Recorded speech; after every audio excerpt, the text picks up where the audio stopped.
नमस्ते दोस्तों, आप सभी का स्वागत है हमारे इस प्यारे से YouTube channel Aditya education centre में। तो कैसे आप सभी, मैं आशा करता हूँ आप सभी अच्छे होंगे। आज इस वीडियो में हम सभी एक्सरसाइज 11 का क्लास 6 का मैथ सॉल्व करने वाले हैं।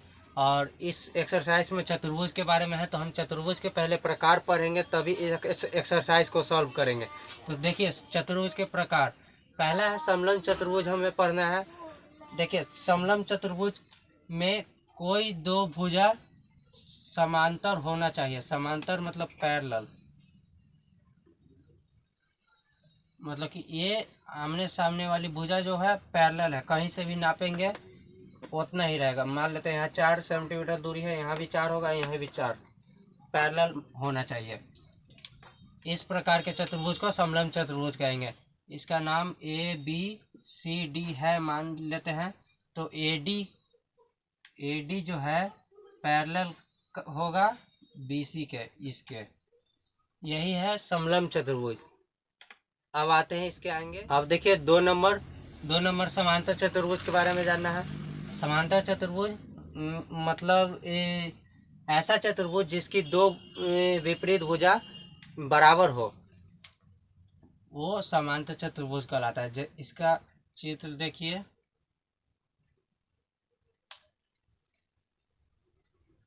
वैसा चतुर्भुज जिसकी विपरीत दो भुजाएं बराबर हो, वह समांतर चतुर्भुज कहलाता है।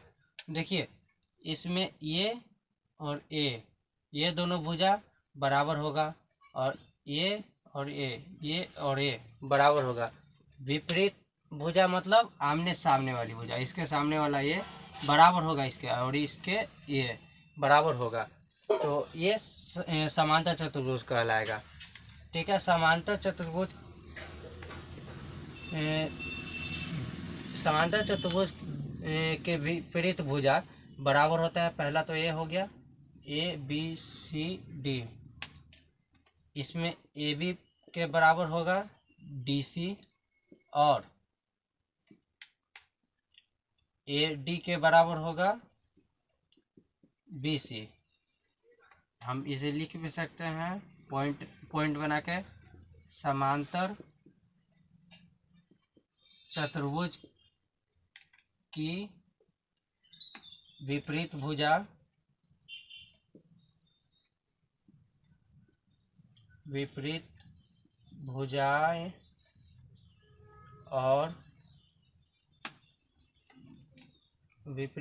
और इसमें कोण भी, विपरीत भुजाएं और कोण बराबर होगा। देखिए, इस पॉइंट का मतलब समांतर चतुर्भुज की विपरीत भुजाएं तो समझा दिया बराबर होगा, और विपरीत कोण भी बराबर होगा। मतलब कोण A जो है कोण C के बराबर होगा। कोण A के सामने वाला कोण C, तो कोण A बराबर कोण C हो जाएगा, और कोण B बराबर कोण D।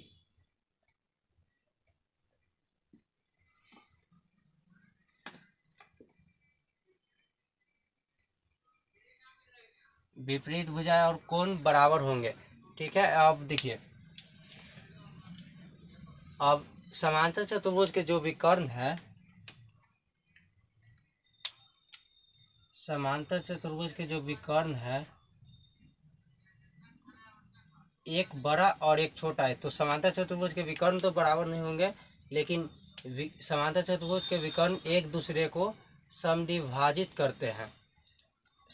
समांतर चतुर्भुज के जो विकर्ण है एक दूसरे को समद्विभाजित करते हैं, मतलब कि बीचों बीच दोनों अपने आप को काटता है। मतलब कि इधर ये यहाँ से लेके ओ से लेके ए तक जितना है उतना ही दूरी यहाँ भी होगा, जितना इधर है उतना ही इधर भी होगा। तो OA बराबर OC हम लिख सकते हैं, और OB बराबर OD भी लिख सकते हैं। OB बराबर OD, ये हो गया समांतर चतुर्भुज। अब इसके आगे आते हैं समचतुर्भुज के बारे में। अब देखिए, 3 नंबर है समचतुर्भुज। समचतुर्भुज वैसा चतुर्भुज जिसका चारों भुजाओं की लंबाई बराबर हो, यानी कि एक समान। देखिए,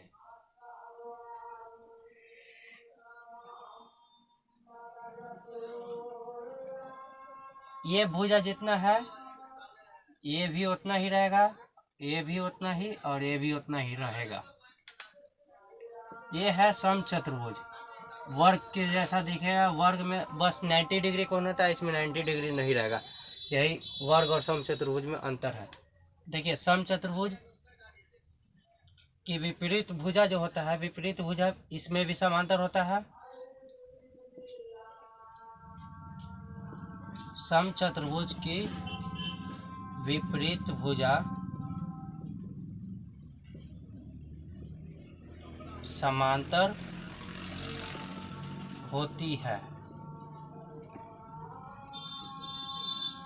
समचतुर्भुज की विपरीत भुजा समांतर होती है, मतलब ए बी और डी सी समांतर होगा, ए बी पैरेलल होगा डी सी के, एवं ए डी इसके पैरेलल है, समांतर मतलब। अब देखिए दूसरा पॉइंट जो है, सभी भुजा की लंबाइयाँ जो है बराबर होती है, सभी भुजा की लंबाइयाँ बराबर होती है। सम चतुर्भुज की सभी भुजा बराबर होती है।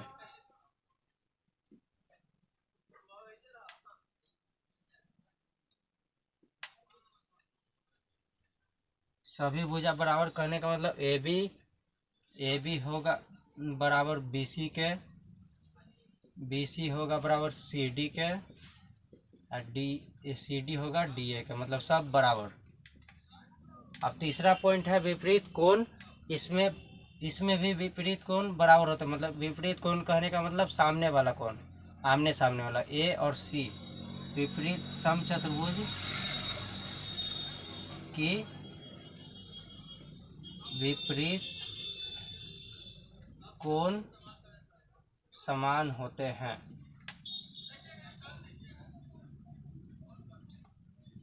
जैसे कि कोण ए का बराबर होगा कोण सी के, और कोण बी बराबर होगा कोण डी के। अब देखिए एक और पॉइंट है, जो समचतुर्भुज का विकर्ण होता है, दोनों विकर्ण एक दूसरे को लंब समद्विभाग करते हैं। लंब समद्विभाग करने का मतलब इस जो केंद्र पर है दोनों विकर्ण मिलकर 90 डिग्री का कोण बनाते हैं। मतलब यहाँ 90 डिग्री का कोण, यहाँ भी 90 डिग्री, यहाँ भी 90 डिग्री और यहाँ भी 90 डिग्री। और मतलब कि जो केंद्र में कोण बनेगा वो 90 डिग्री का रहेगा। अब एक और पॉइंट ये है, समचतुर्भुज का विकर्ण एक दूसरे को लंब समद्विभाग करते हैं।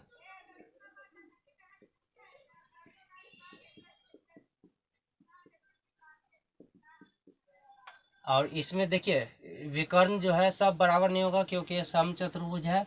इसमें ओ ए यहाँ से लेके यहाँ ए और ए बराबर होगा। ओ ए बराबर हो जाएगा ओ सी का, और ओ बी बराबर होगा ओ डी का। यही है समचतुर्भुज। अब इसके आगे है आयत। अब आयत के बारे में जानते हैं। अब देखिए 4 नंबर आयत। आयत किसे कहते हैं? देखिए वैसा चतुर्भुज जिसमें सभी कोण 90 डिग्री हो, यानी कि सब कोण, चारों कोण समकोण हो, उसे आयत कहेंगे। देखिए ये आयत है, इसमें सभी कोण 90 डिग्री होता है।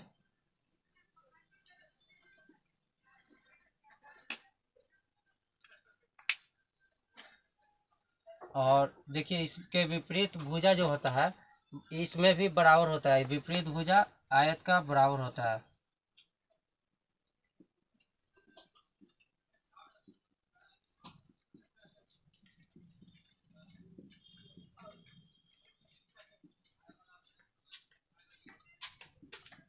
विपरीत भुजा मतलब ए बी का डी सी बराबर होगा और ए डी बराबर होगा बी सी के। ये हो गया विपरीत भुजा बराबर होता है। अब विपरीत कोण भी इसमें प्रत्येक कोण बराबर होता है। आयत का प्रत्येक कोण बराबर होते हैं, मतलब कि सब 90 डिग्री होता है,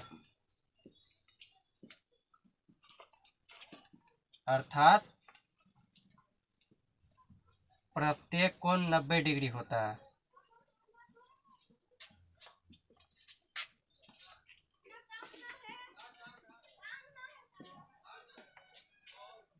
अब आयत का विकर्ण भी बराबर होता है। आयत में जो दो विकर्ण होते हैं वो दोनों विकर्ण भी बराबर होते हैं।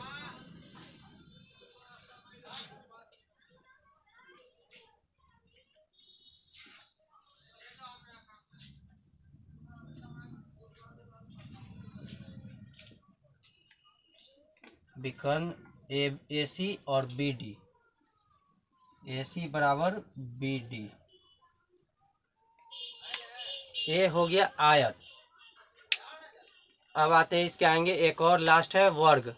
वर्ग के बारे में अब जानते हैं। अब देखिए 5 नंबर वर्ग। वर्ग किसे कहते हैं? वैसा चतुर्भुज जिसकी सभी भुजाओं की लंबाई और प्रत्येक कोण समकोण हो, वह वर्ग कहलाता है। देखिए इसमें सभी भुजा बराबर होंगे और प्रत्येक कोण समकोण होगा। सब भुजा बराबर और सब कोण समकोण होगा। समकोण अर्थात मतलब 90 डिग्री। इस चित्र को देखकर हमें यही चित्र है वर्ग का। इस चित्र में साफ साफ दिख रहा है सभी भुजाओं की लंबाई बराबर होता है, तो वर्ग की सभी भुजा बराबर होती है, अर्थात ए बी बराबर बी सी बराबर सी डी बराबर ए डी, सब बराबर होंगे। और इसमें वर्ग की सभी कोण बराबर होंगे।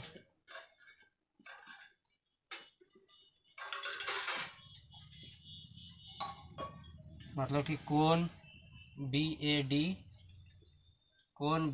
डी बराबर होगा कोण ए बी सी बराबर होगा कोण बी सी डी बराबर होगा कोण सी डी ए, सब 90 डिग्री होगा। इसमें फिक्स है कि 90 डिग्री ही होगा कोण। इसका वर्ग का भी विकर्ण बराबर होता है। वर्ग का दोनों विकर्ण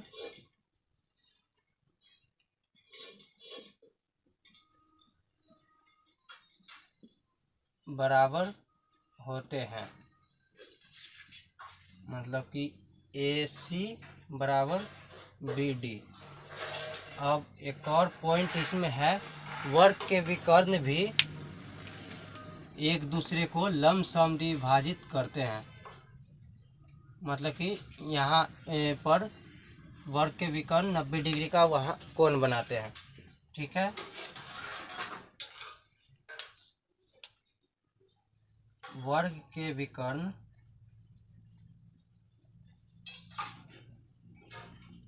एक दूसरे को लंब समद्विभाजित ओ बिंदु पर करते हैं।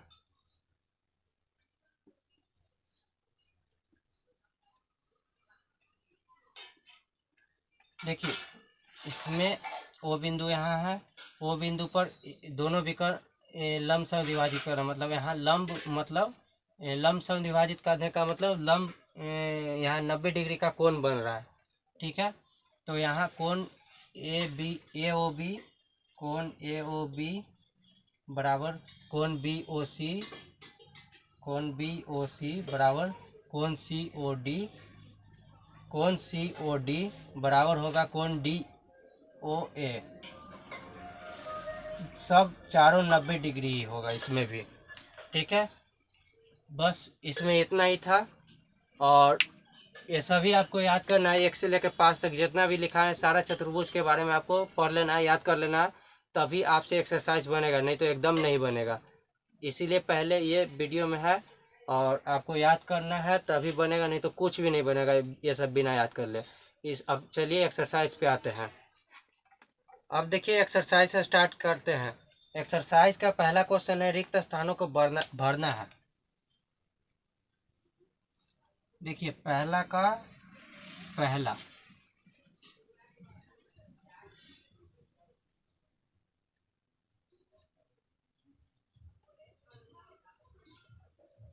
पहला में क्वेश्चन है वर्ग के विकर्ण एक दूसरे पर, वर्ग के विकर्ण आपको पहले ही बता दिए एक दूसरे पर क्या होते हैं, एक दूसरे पर वर्ग के विकर्ण लंब होते हैं, अभी ही बताए हैं।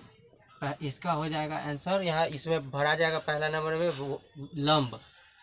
अब देखिए दूसरा है समांतर चतुर्भुज के विपरीत कोण क्या होते हैं, डैश होते हैं। क्या? समांतर चतुर्भुज के विपरीत कोण बराबर होते हैं।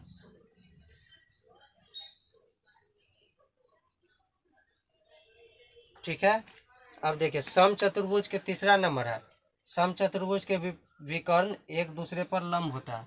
सम चतुर्भुज के विकर्ण एक दूसरे पर लंब होते हैं। यहाँ देखिए 90 डिग्री का विकर्ण कोण बनाते हैं। ठीक है, तो यहाँ लंब स्वदिक यहाँ भरा जाएगा। सम चतुर्भुज के विकर्ण एक दूसरे पर लंब समद्विखंडक या समद्विभाजक। अब 4 नंबर देखिए आयत के प्रत्येक कोण की माप, ये तो 90 डिग्री ही होता है, अभी बताया है आयत सब कोण 90 डिग्री होता है। इसका आयत का प्रत्येक कोण 90 डिग्री। यदि किसी चतुर्भुज की सभी भुजाओं की लंबाइयाँ बराबर हो, मतलब कि सब भुजा की लंबाई बराबर होगा, तो उसके विकर्ण असमान हो तो उसे एक क्या कहा जाएगा। देखिए 5 नंबर में है यदि किसी चतुर्भुज की सभी भुजाओं की लंबाइयाँ बराबर हो, उसके विकर्ण असमान हो, मतलब कि ये सीधा नहीं हो, सीधा होगा तो विकर्ण समान हो जाएगा, एक बराबर हो जाएगा, इसलिए इसको टेढ़ा करेंगे। टेढ़ा समचतुर्भुज होता है, तभी इसका विकर्ण एक बड़ा एक छोटा हो जाएगा, तो ये समचतुर्भुज यहाँ हो जाएगा।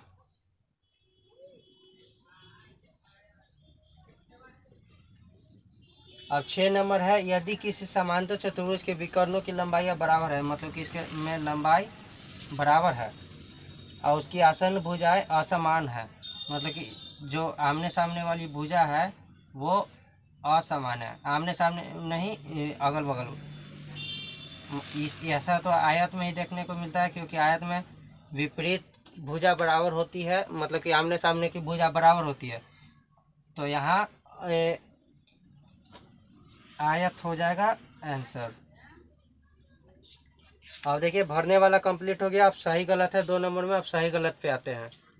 अब देखिए 2 नंबर सत्य कथन को स से लिखना है, असत्य कथन को अ से। देखिए पहला नंबर क्वेश्चन है आयत के विकर्ण एक दूसरे पर लंब होते हैं, तो ये तो आयत के विकर्ण एक दूसरे पर लंब नहीं होते हैं। ठीक है, तो ये असत्य है, तो अ से डिनोट कर देंगे। अब दूसरा नंबर है प्रत्येक वर्ग एक समांतर चतुर्भुज है, तो ये तो सही बात है।